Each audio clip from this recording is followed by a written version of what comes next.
నీ చూపు చూస్తే బల్లే, నీ ఊపు చూస్తే బల్లే. హలో బేబీ, నువ్వు చాలా లాయల్ కదా. అవును బేబీ, నీకెవరు చెప్పారా? గీత, సీత, లాస్య, అమూల్య. నువ్వు దేనికి సిగ్గుపడిపోతున్నావా? ఏం లేదు మావా, మా లవర్ నేను దేనికి పనికిరానని చెప్పి వదిలేసింది. ఈ రోజు వాళ్ళ ఇంటికి కట్టడానికి నేనే మేస్త్రిగా పోతున్నా. బయట కాంపిటీషన్ ఎక్కువైపోతుందిరా. అవునరా, ఒక్క అమ్మాయి కూడా పడ్డం లేదా? అమ్మాయిలకి కదా జాబులకి రా. జాతకం చూపించుకోవడానికి పోయా, పోతే ఆ పాప నువ్వు పుట్టకపోవడమే మంచిది అన్నాడు.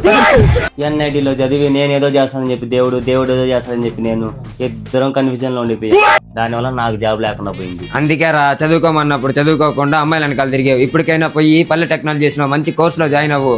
నీకు కానీ జాబ్ రాలేదనుకో 100% డబ్బులు రిటర్న్ చేస్తారు వాళ్ళు. 100% డబ్బులు రిటర్న్ ఇస్తారా? సాఫ్ట్వేర్ జాబ్ గ్యారంటీ లేదా 100% ఫీజు రీఫండ్ ఇస్తారు. నమ్మకం లేదా? ఇదే వీడియో లాస్ట్ ఉంది. ప్రస్తుతం మార్కెట్ లో చాలా మంది సాఫ్ట్వేర్ కోర్సులు నేర్చుకుంటున్నారు, కానీ జాబ్ రాక డబ్బులన్నీ నష్టపోతున్నారు. కానీ ఈ పల్లె టెక్నాలజీలో జాబ్ గ్యారంటీ కోర్సులో జాయిన్ అయిన వాళ్ళకి జాబ్ రాకుంటే 1 సంవత్సరంలో మీ మనీ మీకు రిటర్న్ ఇస్తున్నారు. ఇప్పటి వరకు మీకు డౌట్ ఉంది కదా, జాబ్ రాకపోతే మనీ రిటర్న్ ఇస్తారా లేదని. సార్ అయితే పల్లె టెక్నాలజీ డైరెక్టర్, సార్ నాటి తెలుసుకున్నాం. సార్, ఒకవేళ జాబ్ రాకపోతే 100% ఫీజు రిటర్న్ ఇస్తారా? ఇది ఒకవేళ మీకు సంవత్సరం లోపల జాబ్ రాకపోతే మీకు 100% ఫీజు రీఫండ్ ఉంటుంది. అది రిటర్న్ గ్యారంటీ ఇస్తాం. ఈ ప్రోగ్రామ్ కేవలం ఈ ఇయర్ లేదా లాస్ట్ ఇయర్ పాస్ అవుట్స్ కు మాత్రమే. ఆల్రెడీ ఈ ప్రోగ్రామ్ ద్వారా జాబ్ వచ్చిన స్టూడెంట్స్ అయితే ఉన్నారు, వాళ్ళతో మాట్లాడదాం రండి.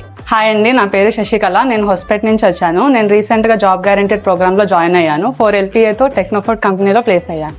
హాయ్, నా పేరు సాయిబృంద అని. నేను కడప డిస్ట్రిక్ట్ నుంచి వచ్చాను. నేను పల్లె టెక్నాలజీస్లో జాబ్ గ్యారంటీడ్ కోర్సులో జాయిన్ అయ్యాను. LG కంపెనీలో 4.9 LPAతో ప్లేస్ అయ్యాను. ఈ ప్రోగ్రామ్ లో వెరీ లిమిటెడ్ సీట్స్ అయితే ఉంటాయి. ఇప్పుడే స్క్రీన్ మీద కనిపిస్తున్న నెంబర్ కాల్ చేసి మీ సీట్ ని బుక్ చేసేసుకోండి.